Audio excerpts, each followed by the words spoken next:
अक्सर जब हम युद्ध की बात करते हैं तो हमारे दिमाग में बड़ी बड़ी तोपें, मिसाइल्स और हजारों सैनिकों की तस्वीरें आती हैं। लेकिन पिछले 2-3 सालों में युद्ध की परिभाषा पूरी तरह बदल गई है।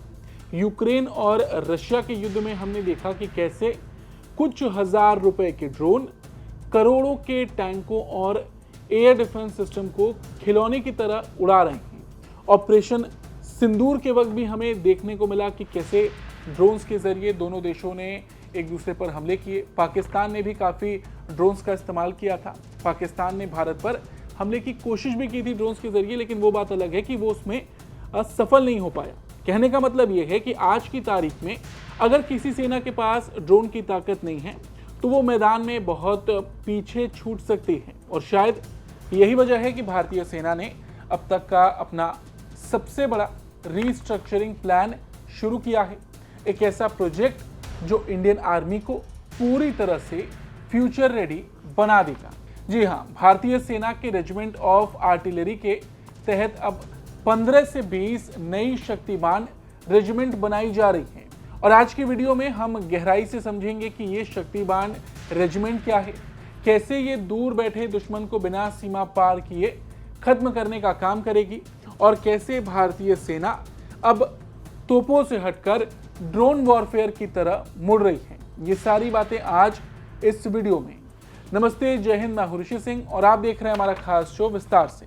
देखिए, भारतीय सेना के रेजिमेंट ऑफ आर्टिलरी के तहत अब 15 से 20 नई शक्तिबान रेजिमेंट बनाई जा रही है। आमतौर पर आर्टिलरी का काम होता है दूर से गोले बरसाना, लेकिन शक्तिबान में गोले नहीं बल्कि ड्रोन होंगे।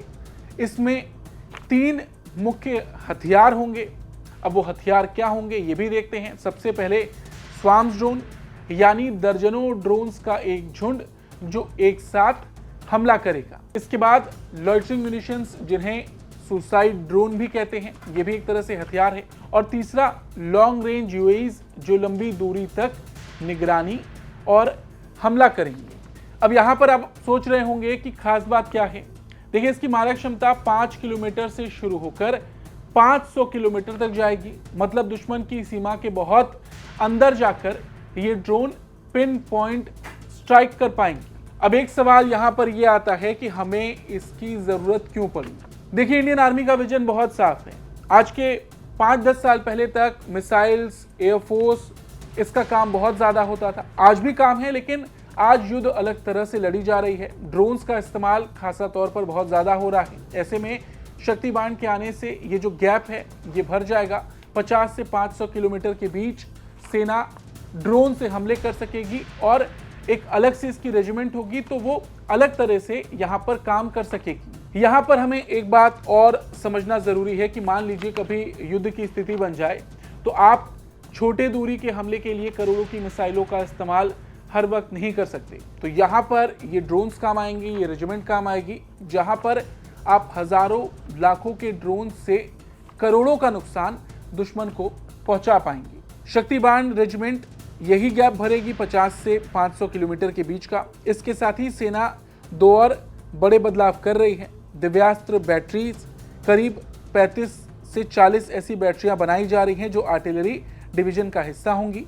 भैरव, यहाँ पर एक नई स्पेशल फोर्स बनाई गई है जिसका हर सिपाही ड्रोन ऑपरेट करने में माहिर होगा। मतलब देखा जाए तो सेना साथ में और भी अलग अलग काम कर रही है जहां पर जवानों को इस तरह की ट्रेनिंग दी जा रही है।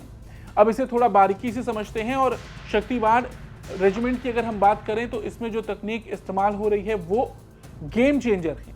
अब गेम चेंजर क्यों है ये भी जान लेते हैं। देखिए, पहला स्वार्म ड्रोन। मान लीजिए 50 छोटे ड्रोन एक साथ उड़ रहे हैं। अगर दुश्मन का रडार उन्हें देख भी ले तो वो 1 या 2 ड्रोन को गिरा पाएगा, बाकी 48 अपना काम करेंगे। ये इतने सटीक होते हैं कि एक चलती हुई गाड़ी या बंकर के छेद के अंदर भी घुस सकते हैं। वहीं दूसरे नंबर पर लॉइटरिंग म्यूनिशंस, इंतजार करने वाला शिकारी। ये ड्रोन हवा में घंटों तक मंडरा सकते हैं। ये तब तक हमला नहीं करते जब तक इन्हें सही टारगेट ना मिल जाए। जैसे ही टारगेट दिखता है ये खुद मिसाइल बन जाते हैं और उससे टकराकर उसे तबाह कर देते हैं। तीसरा अश्मी प्लाटून है। सेना ने हर इन्फेंट्री बटालियन में अश्मी प्लाटून्स बनाना शुरू किया है, यानी अब सिर्फ आर्टिलरी नहीं बल्कि पैदल सेना के पास भी अपने ड्रोन्स होंगे। अब एक सवाल यहाँ पर और आता है कि जब इतने बड़े पैमाने पर काम हो रहा है तो ड्रोन्स कहाँ से आएंगे? क्या हमें इन्हें चीन या अमेरिका से खरीदना पड़ेगा? तो इसका जवाब है नहीं।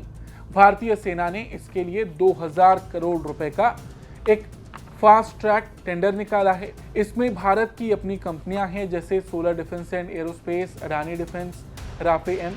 कुल मिलाकर जो स्वदेशी ताकत है उस पर ध्यान दिया जा रहा है। ये कंपनियां अगले 2 साल के अंदर करीब 850 लोइटरिंग म्यूनिशन सेना को सौंप देंगी। सबसे बड़ी बात यह है कि सेना ने पहले ही 1 लाख से ज्यादा ऑपरेटर्स की एक फौज तैयार कर ली है, यानी मशीनें आने से पहले उन्हें चलाने वाले जाबाज तैयार हैं।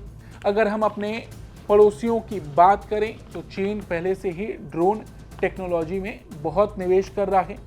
पाकिस्तान भी कर रहा है, लेकिन यहाँ पर चीन ज़्यादा बड़ा खतरा है। लद्दाख जैसे ऊंचे इलाकों में जहाँ इंसान का पहुँचना मुश्किल है, वहाँ ये ड्रोन हमारी आंख और कान बनेंगे। 500 किलोमीटर की रेंज का मतलब है कि पाकिस्तान का लगभग हर बड़ा शहर और चीन के कई खास और बड़े मिलिट्री बेस अब भारत के इन सस्ते लेकिन घातक ड्रोन्स की जंग में होंगे। ये युद्ध का वो तरीका है जिसमें जान का जोखिम कम है और असर बहुत ज़्यादा होगा। तो दोस्तों, बात यह है कि भारतीय सेना अब केवल संख्या पर भरोसा नहीं कर रही है बल्कि टेक्नोलॉजी पर शिफ्ट हो रही है।